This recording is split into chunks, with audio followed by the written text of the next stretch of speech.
prononcée. L'Assemblée va à présent entendre une allocution de son Excellence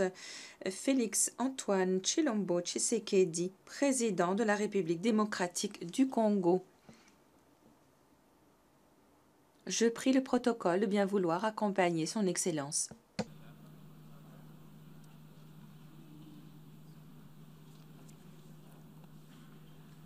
On behalf of the General Assembly, Au nom de l'Assemblée générale, j'ai l'honneur de souhaiter la bienvenue aux Nations unies à son Excellence Félix Antoine Tshilombo Tshisekedi, président de la République démocratique du Congo, que j'invite à prendre la parole devant l'Assemblée. Monsieur le Président de la 76e session de l'Assemblée générale, Monsieur le Secrétaire général, Mesdames et Messieurs les chefs d'État et de gouvernement, Mesdames et Messieurs les chefs des délégations, c'est avec un réel plaisir que nous retrouvons cette salle de l'Assemblée générale après un peu plus d'une année d'absence par suite de la pandémie de Covid-19, cette peste du XXIe siècle qui secoue l'humanité, particulièrement par le nombre élevé de ses victimes, la destruction des économies des nations et l'aggravation de la pauvreté dans le monde. Ces retrouvailles sont encourageantes. Elles permettent d'espérer davantage un retour à la vie normale dans nos pays, et ce, grâce au génie de nos scientifiques et aux efforts communs de nos États, dans un élan de solidarité internationale remarquable. Nous devons accroître ces efforts et renforcer cet élan de solidarité pour vaincre définitivement la pandémie de Covid, relancer la croissance de nos économies et assurer un meilleur avenir aux populations de notre planète. C'est pourquoi je salue le choix du thème pour cette 76e session de l'Assemblée générale, à savoir miser sur l'espoir pour renforcer la résilience afin de se relever de la Covid-19, reconstruire durablement, répondre aux besoins de la planète, respecter les droits des personnes et revitaliser l'Organisation des Nations unies.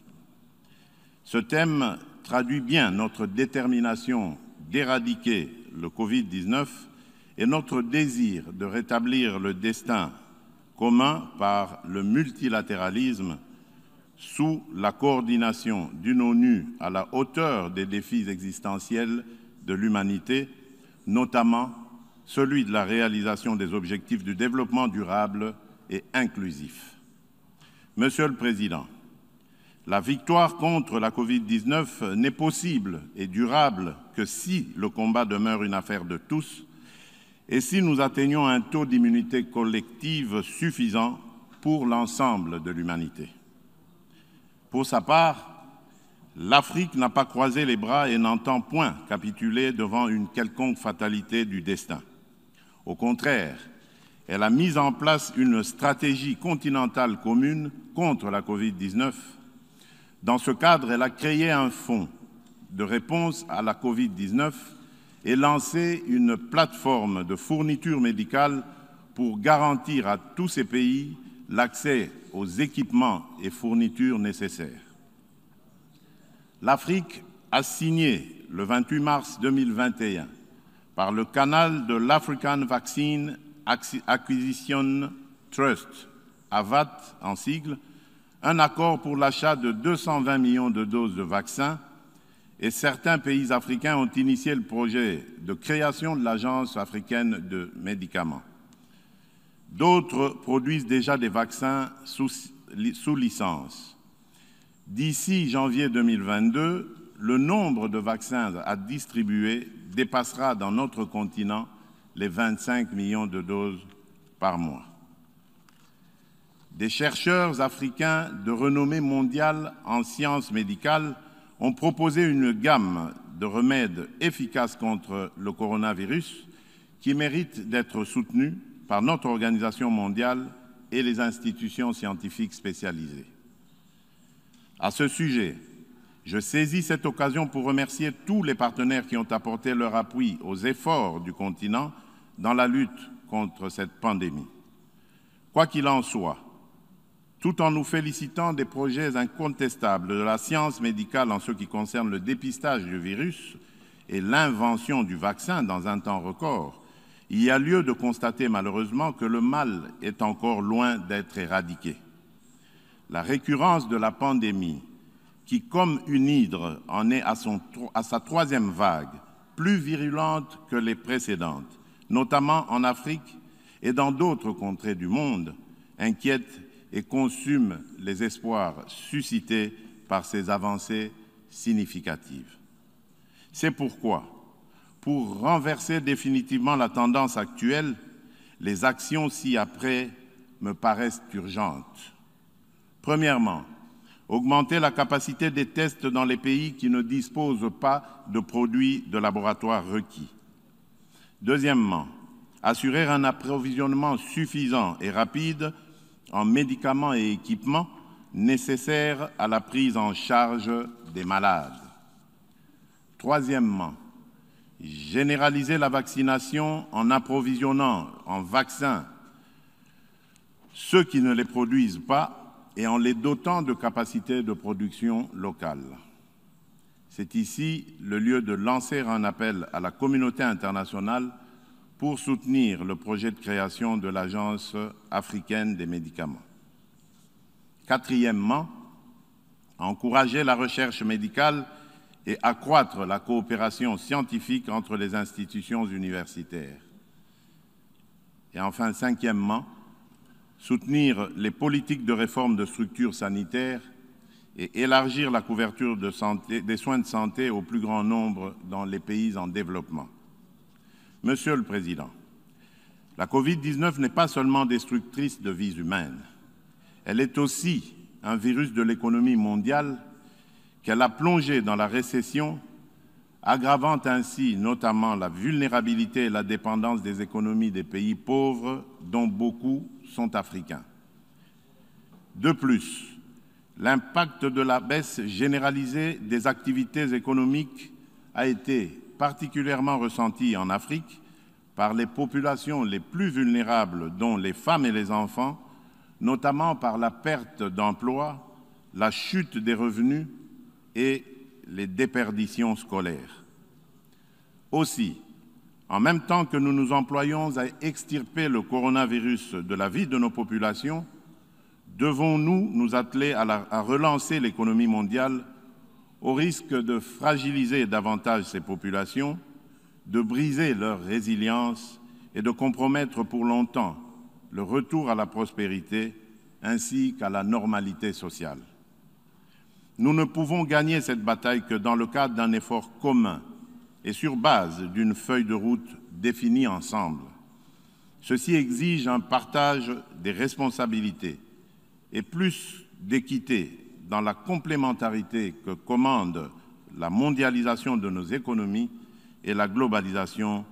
des enjeux internationaux. Dans le contexte actuel de la crise sanitaire due à la pandémie de Covid-19, les économies africaines ont grandement besoin de financement pour se redresser, cela d'autant plus que les efforts pour amortir le choc de la pandémie et limiter ses dégâts collatéraux se sont avérés nettement insuffisants comparativement aux pays nantis. Dès lors, la reprise qui s'amorce risque d'être inégale, creusant ainsi davantage les écarts entre l'Afrique et le reste du monde. C'est pourquoi l'Union africaine salue toutes initiatives portant sur le financement des économies africaines affectées par la Covid-19, notamment celle du G20 sur la suspension du service de la dette et du cadre commun pour la restructuration de la dette, celle du sommet de Paris du 18 mai 2021 qui a lancé l'idée d'un New Deal, celle du 4e sommet du pacte G20 pour l'Afrique, aussi appelé Compact with Africa, de la reconstitution ambitieuse des ressources de l'IDA 20 et surtout de la nouvelle allocation de 650 milliards de dollars américains de droits de tirage spéciaux du Fonds monétaire international pour répondre aux besoins de financement des économies des pays en difficulté par suite de la pandémie. Toutefois, les 33 milliards de DTS alloués à l'Afrique dans ce cadre sont totalement insuffisants au regard de l'immensité de ses besoins de relance économique. C'est pourquoi il est nécessaire que les Nations unies et ses États membres appuient l'objectif du sommet de Paris d'atteindre 100 milliards de DTS pour l'Afrique grâce à la réallocation aux pays pauvres de 25% de DTS alloués aux pays riches. Au demeurant, une partie de cette réallocation pourrait contribuer à l'augmentation du capital de la Banque africaine de développement et de la Banque mondiale. Il est également souhaitable que ces ressources exceptionnelles concourent à promouvoir plus vigoureusement l'entrepreneuriat des jeunes en Afrique, l'accès aux capitaux pour les petites et moyennes entreprises, ainsi que l'économie verte. C'est dans cet état d'esprit que je demande un soutien massif des partenaires techniques et financiers de l'initiative de l'Alliance sur l'entrepreneuriat en Afrique, annoncée lors du sommet de Paris, qui tiendra sa réunion constitutive dans les prochaines semaines. La République démocratique du Congo plaide pour l'accélération de la mise à disposition effective des ressources par le FMI, sans oublier l'impératif d'alléger la dette des pays africains et de matérialiser toutes les promesses faites à l'Afrique en compensation des sacrifices consentis afin de préserver l'humanité contre le réchauffement climatique. S'agissant particulièrement du réchauffement climatique, il convient de rappeler qu'il reste moins de 6 semaines avant la COP26 et 9 années avant 2030. Pour l'Afrique, l'année 2030 sera marquée par une baisse du PIB pouvant atteindre les 15%, une réduction des rendements agricoles et une forte augmentation de risques d'inondation côtière et dans les pays insulaires. Pour faire face à ces impacts négatifs, d'ici à cette échéance fatidique, le continent africain aura besoin de 30 milliards de dollars par an pour s'adapter. Ce montant devrait passer à environ 50 milliards de dollars d'ici 2040. C'est pourquoi je lance un appel à la communauté internationale en général et aux amis de l'Afrique en particulier de soutenir le programme d'accélération de l'adaptation en Afrique, AAA en sigle, dirigé par le Global Center Adaptation et la Banque africaine de développement, programme qui entend mobiliser 25 milliards de dollars américains en 5 ans pour aider l'Afrique à supporter le choc des changements climatiques. Ainsi, au-delà des proclamations de foi et de bonnes déclarations d'intention, la relance de l'économie mondiale sera une réalité pour tous et la solidarité internationale aura un contenu palpable, notamment pour les peuples africains. Monsieur le Président, Mesdames et Messieurs les chefs de délégation, l'Afrique n'a pas besoin d'aumône. Elle se bat pour conquérir des espaces de liberté et d'action dans un monde toujours en compétition afin de se forger un destin meilleur et d'apporter davantage sa contribution au progrès général de l'humanité. L'Afrique a besoin de partenariats constructifs et gagnant-gagnant pour mettre en valeur ses fabuleuses richesses naturelles, se doter d'infrastructures de développement et améliorer les conditions de vie de ses populations. À l'évidence, l'atteinte de ces objectifs exige des institutions démocratiques fortes et stables, des politiques publiques adéquates, la bonne gouvernance et l'intégration régionale. Ni les capacités, ni le dynamisme des populations, et encore moins les ressources naturelles, ne font défaut à l'Afrique pour ce faire. Globalement, les progrès substantiels ont été accomplis au cours de ces deux dernières décennies en termes de consolidation des processus démocratiques, de croissance économique et de lutte contre la pauvreté, en dépit de la contrariété impitoyable des relations internationales ainsi que des conséquences néfastes des changements climatiques. Cependant, le fléau de l'insécurité provoqué par les cohortes de terroristes, de groupes armés, de mercenaires et de criminels de tous bords met à mal la stabilité institutionnelle de nos jeunes démocraties et annihile les efforts de nombreux dirigeants africains pour développer leur pays. En effet, si la lutte contre Daesh a remporté de victoires incontestables au Moyen-Orient, plus précisément en Irak et en Syrie, en Afrique, par contre, l'AQMI et autres groupes affiliés à Daesh gagnent du terrain chaque jour davantage. Le Mali, le Niger, le Nigeria, le Cameroun, le Tchad et le Burkina Faso subissent régulièrement les attaques meurtrières de Daesh et des djihadistes de Boko Haram. Depuis 2017, le nord-est du Mozambique est victime d'attaques armées récurrentes des salafistes djihadistes de Ansar al-Sunna qui ont déjà causé au moins 2600 morts. L'intégrisme islamiste a atteint l'est de la République démocratique du Congo qui en paye un lourd tribut dans les provinces de l'Ituri, du nord Kivu, du sud Kivu et du Maniema. Des djihadistes qui y opèrent sous le couvert du FDLR et du mouvement Allied Democratic Forces, Madina at Tawed al-Mujahideen, en abrégé ADF-MTM, tuent mes compatriotes et pillent massivement les produits miniers et agricoles de mon pays. En avril dernier, des terroristes et des mercenaires venus de la Libye ont plongé l'Afrique dans une profonde tristesse en lui arrachant brutalement l'un de ses grands dirigeants, le maréchal Idriss Déby Itno, président de la République du Tchad, lâchement abattu au front pour défendre la souveraineté de son peuple et la vie de ses concitoyens. Du haut de cette tribune des Nations Unies, je salue, au nom du peuple congolais,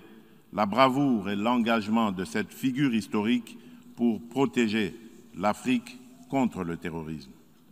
Monsieur le Président, Mesdames et Messieurs les chefs de délégation, l'Afrique refuse de servir de base arrière au terrorisme international, raison pour laquelle certains dirigeants africains, comme ceux du G5 Sahel, se sont organisés pour mutualiser leurs forces contre cet ennemi commun. Pour traduire la volonté et la détermination farouche du peuple congolais et de ses dirigeants de participer activement à l'éradication du terrorisme qui non seulement détruit les nations et compromet l'avenir de la démocratie dans le monde, mais aussi étend de plus en plus ses tentacules en Afrique, la République démocratique du Congo a adhéré à la coalition mondiale contre le terrorisme comme 80e membre. Mon pays se félicite de la décision prise par la réunion de la coalition tenue à Rome le 28 juin dernier de créer en son sein un groupe de travail sur le terrorisme en Afrique. Monsieur le Président, l'article 1er, point 1 du chapitre 1er de la Charte des Nations Unies dispose clairement que l'un des buts de la création de l'Organisation des Nations Unies est de maintenir la paix et la sécurité internationale. De nos jours, la paix et la sécurité internationale sont largement tributaires de la stabilité interne des États membres. C'est pourquoi, lorsque les États africains sont déstabilisés ou menacés de déstabilisation, notamment par le terrorisme, l'ONU a le devoir de les soutenir activement dans leur combat héroïque pour le bien-être de l'humanité, au-delà des déclarations de compassion et d'intention, peu suivi des faits sur le terrain. Si la communauté des nations minimise le danger que représente la propagation du djihadisme en Afrique, si elle n'adopte pas une stratégie globale et efficace pour éradiquer ce fléau, les plaies ouvertes dans la zone saharienne, en Afrique centrale et australe, continueront à se métastaser jusqu'à faire jonction pour devenir une menace réelle pour la paix et la sécurité internationale. Aussi, la République démocratique du Congo soutient la mise en œuvre d'une stratégie mondiale contre le terrorisme sur les piliers ci-après: l'adoption des politiques sécuritaires concertées, le renforcement des moyens des États, notamment par la mutualisation des ressources et l'échange d'informations sécuritaires, le respect des droits de l'homme et la prévention. Dans le cadre de la prévention, justement, il est essentiel de souligner qu'en sus du traitement sécuritaire impliquant les services d'intelligence et d'action, nous devons promouvoir le traitement socio-économique en amont, centré sur l'éducation, l'emploi des jeunes et la lutte contre la pauvreté pour extirper durablement le terrorisme de nos sociétés. Tant que les injustices et les inégalités entre les nations et les individus persisteront dans le monde, le terrorisme trouvera toujours un terreau fertile pour son émergence et sa propagation. Monsieur le Président, Mesdames et Messieurs les chefs des délégations, les peuples africains et leurs dirigeants sont suffisamment conscients de ce que le développement de leur continent relève de leurs responsabilités exclusives et dépend de l'intégration de leurs pays respectifs dans une zone de libre-échange. Celle-ci devra en effet favoriser les mouvements des personnes et des biens, ainsi que la complémentarité des intelligences, des énergies et des projets.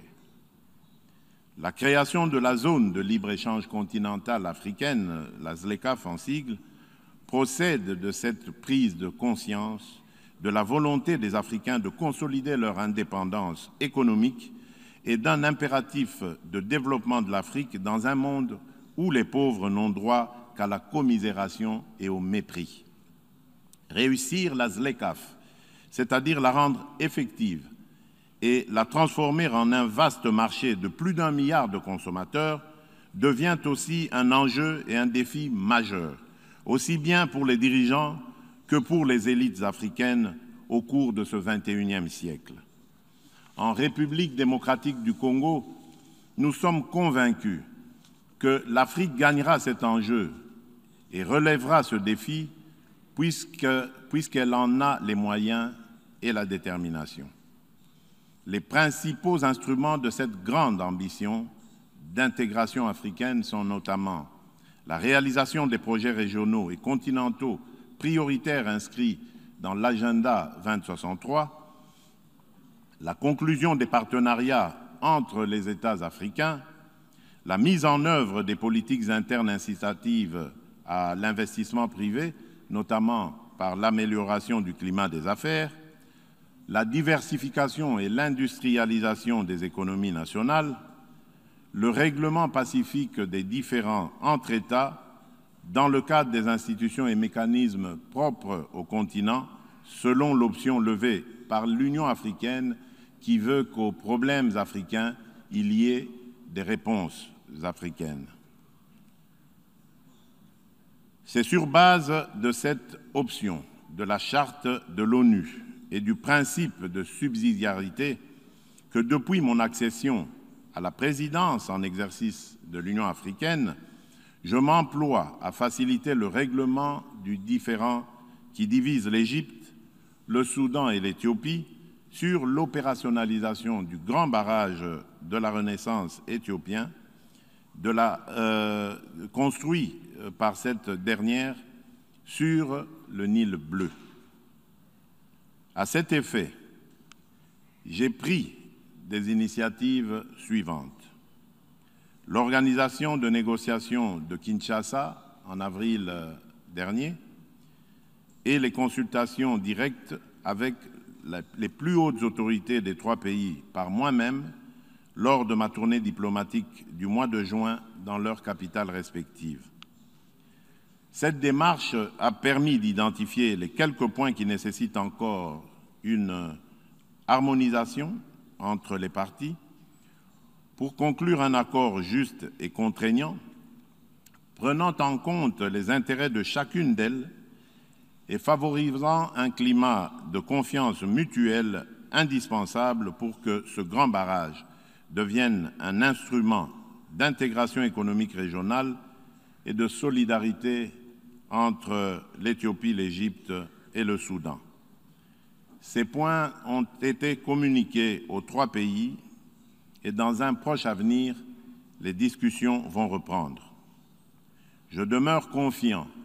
car non seulement les dirigeants des 3 pays sont déterminés à régler leurs différends par le dialogue dans le cadre de l'Union africaine, mais aussi ils ne cessent de renouveler leur confiance en la facilitation de l'Union.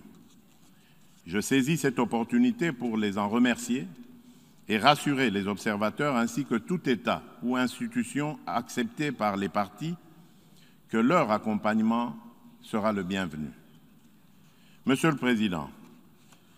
ces derniers temps, des crises politiques ont éclaté dans quelques États en Afrique. Ces crises ne peuvent pas occulter les énormes progrès accomplis par la majorité des pays africains en matière de démocratie et de bonne gouvernance.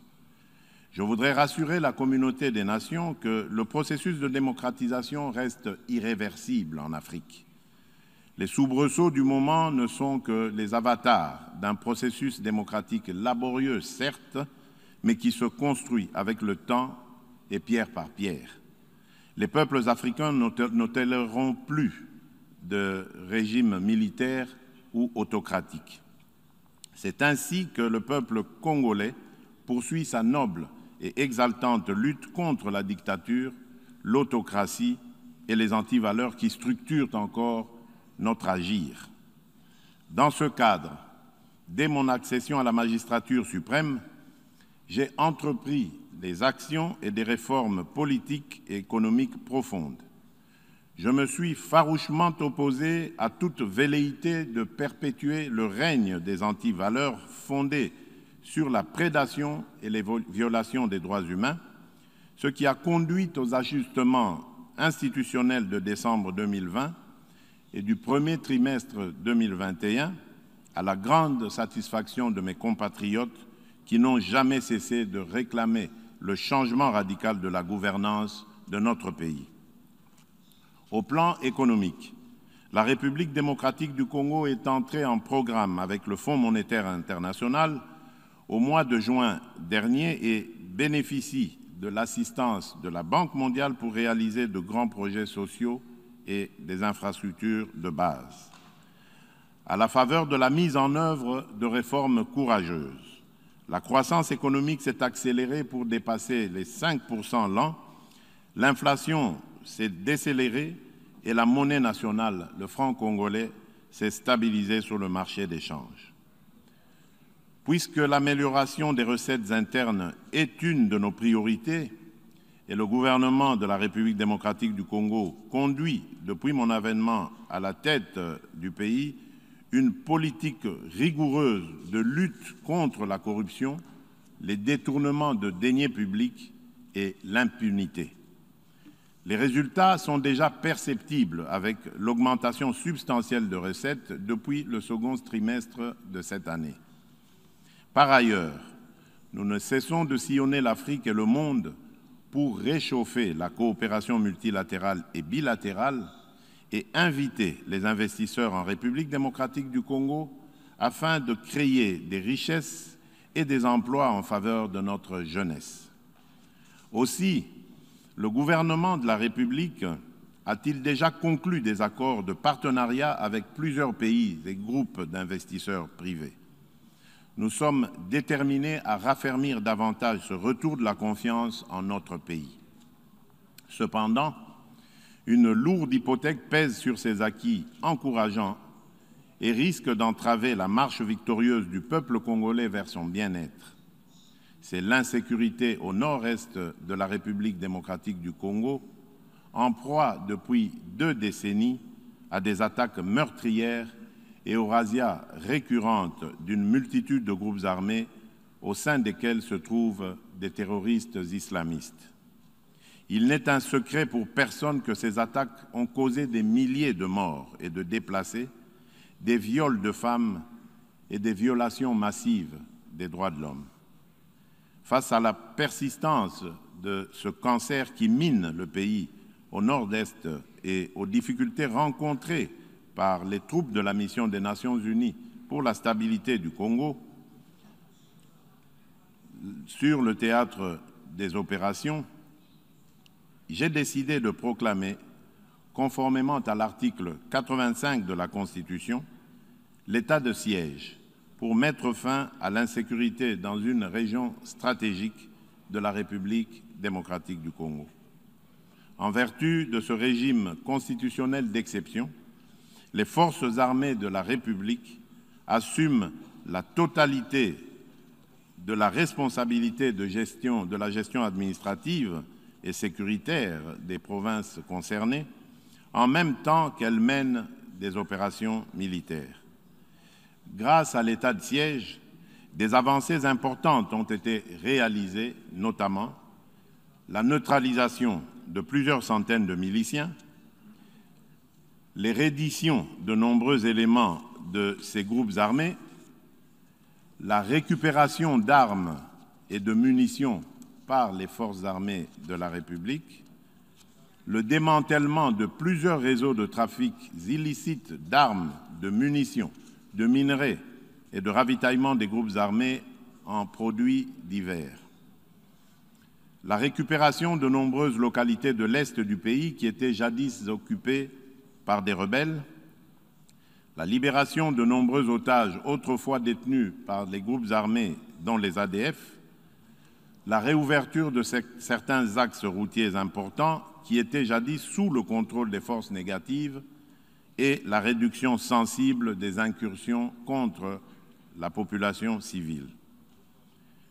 Ces résultats constituent une opportunité à capitaliser en nous mobilisant tous, communauté internationale, dirigeants et peuple congolais,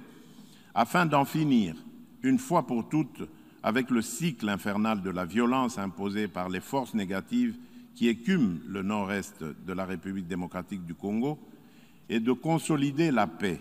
la sécurité et la stabilité dans la région des Grands Lacs. C'est pour cette raison que le gouvernement de la République démocratique du Congo maintient et amplifie la pression sur les groupes armés et leurs complices et que l'état de siège ne sera levé que quand les circonstances qui l'ont motivé disparaîtront. En outre, il est essentiel que l'application à la République démocratique du Congo des mesures de notification préalables au comité des sanctions de l'ONU, imposées par le paragraphe 5 de la résolution 1807 pour toute importation d'effets militaires par le gouvernement de mon pays ou toute prestation d'assistance, conseil ou formation liée aux activités militaires des forces armées et de sécurité de la République démocratique du Congo soit levée. Et ce, d'autant plus que le gouvernement a la mission constitutionnelle d'assurer la sécurité des personnes et des biens sur toute l'étendue du territoire national. Des sanctions sévères et exemplaires soient prises contre tous les réseaux mafieux, qu'il s'agisse de pays de transit ou de destination, ou encore contre les multinationales qui exploitent illégalement les minerais de mon pays et alimentent en échange les groupes armés en armes et munitions, pérennisant ainsi le conflit en République démocratique du Congo et dans la région des Grands Lacs. Le retrait de la MONUSCO soit progressif, responsable et ordonné conformément à la résolution 2556-2020 du Conseil de sécurité de l'ONU. Monsieur le Président, en application de cette résolution, un comité conjoint République démocratique du Congo, MONUSCO, élargi à d'autres agences des Nations unies et à la société civile, a été constitué pour définir la stratégie à élaborer et la feuille de route du retrait définitif de la MONUSCO en République démocratique du Congo. Le gouvernement de mon pays souscrit au plan de transition pour le retrait échelonné, responsable et durable de la MONUSCO élaboré par ce comité conjoint en collaboration avec la société civile. Pendant la période de transition qui expire en 2024, la République démocratique du Congo attend des Nations unies et du Conseil de sécurité qu'ils donnent tous les moyens nécessaires à la MONUSCO et à sa brigade d'intervention rapide afin qu'elles remplissent leurs mandats et missions respectifs conformément à la résolution précitée. Il s'agit de s'assurer que les troupes y déployées aient les capacités et les moyens requis, y compris la formation nécessaire répondant aux exigences de la réalité sur terrain et de la guerre asymétrique que mènent actuellement les groupes armés et les terroristes dont l'existence en République démocratique du Congo ne peut être contestée. Monsieur le Président, Mesdames et Messieurs les chefs de délégation, en République démocratique du Congo, comme partout ailleurs au monde, sans la sécurité et la paix durable, rien ne peut se construire. La sécurité et la paix sont des conditions sine qua non du progrès des nations. Le peuple congolais en a besoin pour sa prospérité et la construction de sa démocratie encore fragile. C'est pourquoi je consacre toute mon énergie et attache le plus grand intérêt à la fin de l'insécurité, des massacres et des pillages, et à l'instauration d'une paix durable dans l'ensemble de la République démocratique du Congo, ce qui contribuera davantage à l'organisation d'élections libres, transparentes, inclusives et crédibles prévues en 2023. Je ne saurais terminer mon intervention sans rappeler une fois de plus la sempiternelle problématique de la réforme de l'ONU et de la représentation de l'Afrique au sein de son Conseil de sécurité. On ne l'aura jamais assez répété.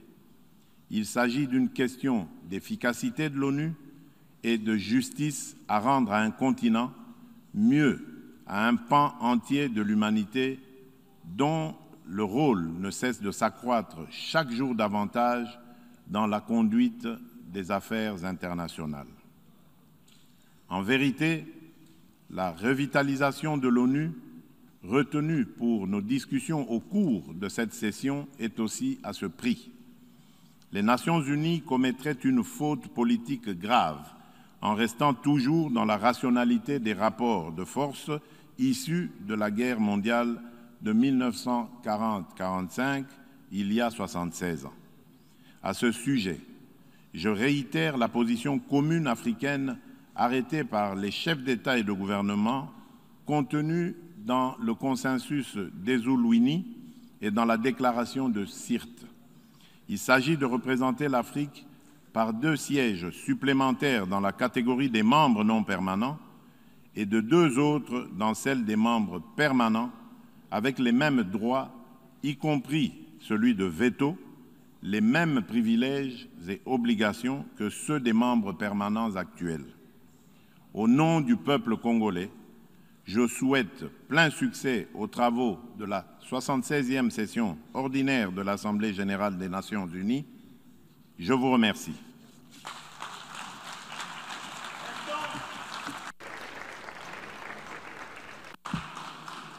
On behalf Au nom de l'Assemblée générale, je tiens à remercier le président de la République démocratique du Congo pour l'allocution qu'il vient de prononcer. Je prie le protocole de vouloir accompagner son Excellence.